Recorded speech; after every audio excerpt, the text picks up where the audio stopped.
Hey, what's up? Just finished putting some new seals in the steering valve control. So I'm going to show you the old ones. Here they are. And they didn't really look damaged, but you can see this is after I've wiped them down. They're kind of funky, kind of crusty, this one especially. This one not as much.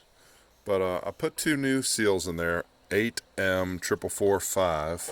So this is the steering valve control.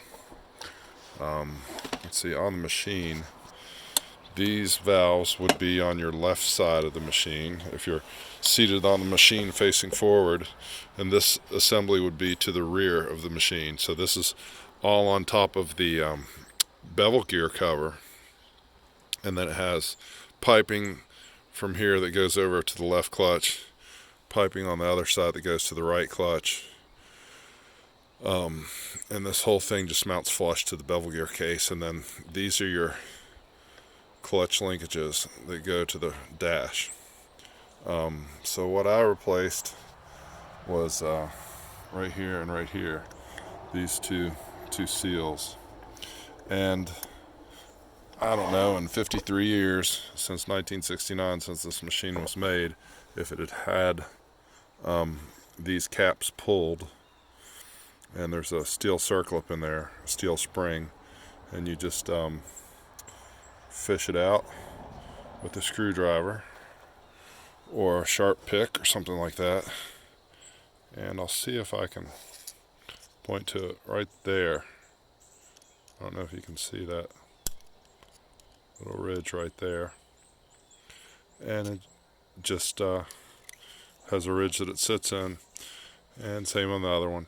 So earlier when I first inspected the steering valve and opened it up and cleaned it all out and stuff, I noticed these were loose, and I just kind of whacked them in with a hammer or a socket or something and drove these back in there because they kind of migrated out with the corrosion and 53 years worth of sitting and usage. But I did go ahead and pull those steel springs out of there and get some new seals installed. And this is the bottom where there's an O-ring, a yellow nitrile O-ring for each of these orifices that mounts to the deck of the bevel gear or bevel gear case, cap, lid thing, whatever. And those will be replaced as well. If you look in some of my other videos, it was pretty crusty. Again, just these little 8M 4445 is the number on those. And here are the original ones, or the ones that were in there last. You can't see the markings on them, but the manual says 8M 4445, and that's what I put in it, and hopefully that'll help a lot.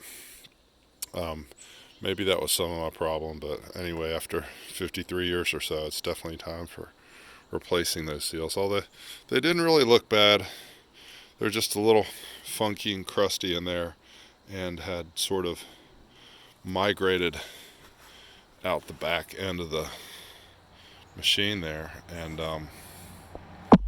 machine's valve body, and I just smacked them in, and I think it would have been okay, but it's a good thing to get it all cleaned out and get those new seals in there and put the springs back in. Also, if you do end up doing this, when it's time to reinstall those springs, it helps if you take like a 15/16 socket or 7/8 socket and just pound these in there and then put the spring in, because I wrestled for probably 20 or 30 minutes just trying to force this down enough and put the spring in simultaneously, and that didn't work so well. So once I just whacked them down in there with a socket and a hammer, it was a heck of a lot easier to get those springs in there, and then kind of whacked them again with the socket. I think it was the 15/16 socket that I had the best luck with, or maybe it was the 7/8. Yeah, 7/8 socket. All right, crazy updates everywhere. I don't know, man. This is gonna be exciting one way or another when I finally get this thing back together, and hopefully it will be with working clutches on each side. Haven't really found a definite culprit yet. So maybe in the next week or two I'll put this back together. Put this giant old machine back together, and maybe it will work. And if it doesn't, I think I'm just gonna, maybe both clutches will work. And if only one clutch works, just like before, I'm just gonna run it, man. So I may do like a preliminary test when it's mostly back together, and if it's not working, if the left clutch doesn't seem to be working, then I may tear it down one more time and have another crack at it. But I haven't found anything obviously wrong. I'm probably going to take the clutch assembly itself loose. It's got 14 clutch pack surfaces and 15 bands, or vice versa, in there. From a casual observation, just looking at them, they seem to be okay, but I think before this machine goes back together, I'm going to disassemble that. Have a quick look and make sure those clutch surfaces and bands don't need replaced. They appear to be okay, but I'd hate to go this far and just assume that they were fine and not do an actual inspection. So that just kind of came to me as well. All right. Hope this helps.